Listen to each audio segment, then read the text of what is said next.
அங்கிங்கெனாதபடி எங்கும் பிரகாசமாய் ஆனந்த பூர்த்தியாகி அருளோடு நிறைந்த பரம்பொருள் நம் இறைவன். அந்த இறைவனை அறிந்து கொள்ள, உணர்ந்து கொள்ள, அனுபவித்து பார்க்க இன்று நமக்கு கொடுக்கப்பட்டிருக்கிற இறை வார்த்தை திருப்பாடல் 144.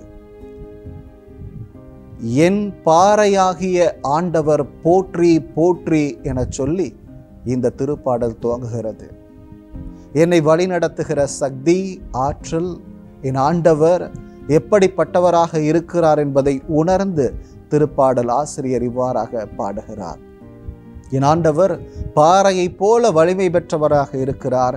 அவரை போற்றி புகழ்வது எனது கடமை என்கிற உணர்வோடு கூட என் பாறையாகிய, எனக்கு பலமாகிய, உறுதுணையாக இருக்கிற என் ஆண்டவரை நான் போற்றி புகழ்கிறேன் என்று சொல்லி அவர் பாடுகிறார். அவர் போர் புரிய எனக்கு பயிற்சி கொடுக்கிறார், என் கைகளுக்கு அவர் பயிற்சி கொடுக்கிறார் என்று திருப்பாடல் ஆசிரியர் சொல்லுகிற போது ஒன்று புலப்படுகிறது. இறைவன் சிறந்த ஆசானாக இருக்கிறார். காரணம், இந்த உலகம் ஒரு போர்க்களமாக இருக்கிறது. ஒவ்வொரு நாளும் மனிதர்கள் இந்த உலகோடு போராட வேண்டும். உலகின் ஆசாபாசங்களோடும் சாத்தான் கொடுக்கிற சோதனைகளோடும் கட்டாயம் போர் புரிய வேண்டிய சூழலிலே அவர்கள் சிக்கி இருக்கிறார்கள். அப்படி இருக்கிற போது அவர்களுக்கு போர் புரிய கற்றுக் கொடுப்பது இறைவனது கடமை என்கிற உணர்வோடு கூட இறைவன் அந்த பயிற்சியை கொடுத்து கொண்டிருக்கிறார் என இந்த திருப்பாடல் தெளிவுபடுத்துகிறது. அதை ஏனோதானோ என்று அல்ல, மாறாக என் விரல்களுக்கு போர் புரிய பயிற்சி கொடுக்கிறார் என்பதை மிக அருமையாக துல்லியமாக எடுத்து கூறியிருக்கிறார். ஆக அந்த ஆசான், அந்த பயிற்சி எடுக்கிற நபருக்கு தெல்ல தெளிவாக ஒவ்வொன்றையும் மிக நுணுக்கமாக கற்றுக் கொடுக்கிற ஆசானாக இருக்கிறார். காரணம், practice makes the man perfect என்று சொல்லுவார்கள்.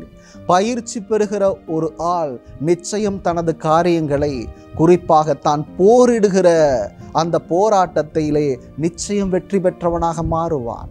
காரணம், அவன் சிறந்த பயிற்சியை பெற்றிருக்கிறான். ஆக அந்த பயிற்சியை கொடுக்கிற ஆசான் எவ்வளவு வல்லமை படைத்தவனாக இருக்க வேண்டும். என் கடவுள் எனக்கு பயிற்சி கொடுக்கிறார், என் ஆண்டவர் எனக்கு பயிற்சி கொடுக்கிறார். ஆக அப்படி வல்லமை பொருந்தி ஆண்டவர் பயிற்சி கொடுக்கிற போது என் பயிற்சி, அதனால் நான் பெற்ற அனுபவம் ஒருபோதும் தோற்று போகாது என்பதைத்தான் இந்த திருப்பாடல் நமக்கு தெளிவுபடுத்துகிறது. மேலும் என் ஆண்டவர் எனது கற்பாறையாக, கோட்டையாக, அரணாக இருக்கிறார். நான் போர் புரிய எனக்கு ஒரு கேடயமாக இருக்கிறார். எனது புகலிடமாகவும் என்னை பாதுகாக்கிற அரணாகவும் அவரே இருக்கிறார் என்று மிக தெளிவாக சுட்டி காட்டுவது அவரது பெருந்தன்மையை காட்டுகிறது. என் ஆண்டவர் என்னை ஏனோ தானோ என்று விட்டுவிடவில்லை. அவன் வேலையை பார்த்து கொள்ளட்டும் என்று தூர நின்று வேடிக்கை பார்ப்பவர் அல்ல என் ஆண்டவர். எனக்கு அல்லும் பகலும் பாதுகாப்பு அளிப்பவராக, பராமரிப்பவராக, கோட்டையாக, அரணாக, உறுதுணையாக ஒவ்வொரு நாளும் நின்று கொண்டிருப்பவர் என் தேவன் என்று இந்த திருப்பாடல் சொல்லுகிறது.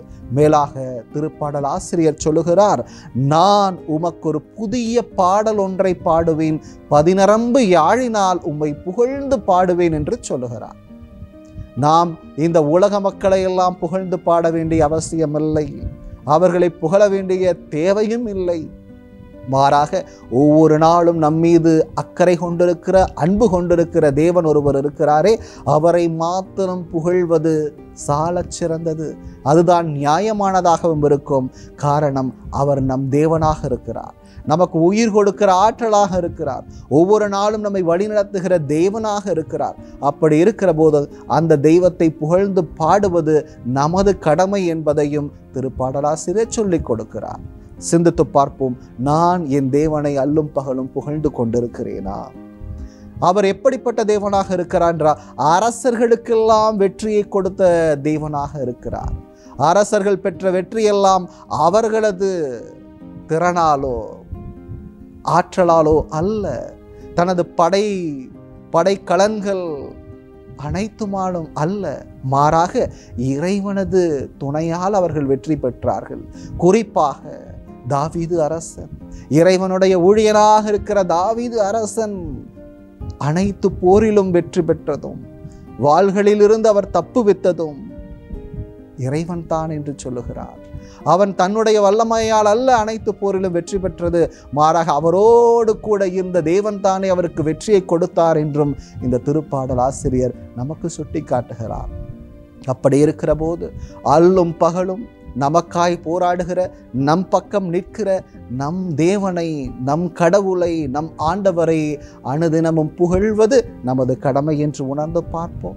அதை தவிர பிற மனிதர்களை எல்லாம் புகழ்வது ஒன்றுக்கும் உதவாது என்று நினைத்து கொண்டு என் ஆண்டவரை மட்டுமே நான் நினைத்திருப்பேன், அவரை மட்டுமே நான் உயர்த்தி பிடிப்பேன், அவரை புகழ்வதுதான் எனக்கு பெருமை என்ற நினைவோடு கூட ஒவ்வொரு நாளும் அவர்களை புகழ்வோம், நம் ஆண்டவரை உயர்த்துவோம், அவரை போற்றிக்கொண்டே இருப்போம். அது நமது கடமை என்கிற உணர்வோடு செய்வோம். நிச்சயம் ஆண்டவர் தனது கரங்களுக்குள்ளாக வைத்து நம்மை பாதுகாத்துக் கொள்வார். செபிப்போம். எங்களை என்னாலும் காத்து பராமரித்து வருகிற அன்பு தெய்வமே, அரணும் கோட்டையுமாக இருந்து எங்களை பலப்படுத்துகிற தெய்வமே, இதோ ஒவ்வொரு நாளும் எங்களுக்கு பயிற்சி கொடுத்து அந்த பயிற்சியிலே வெற்றி பெற எங்களை நீர்தாமை ஊக்குவிக்கிற தெய்வமாக இருக்கிறீரே சுவாமி.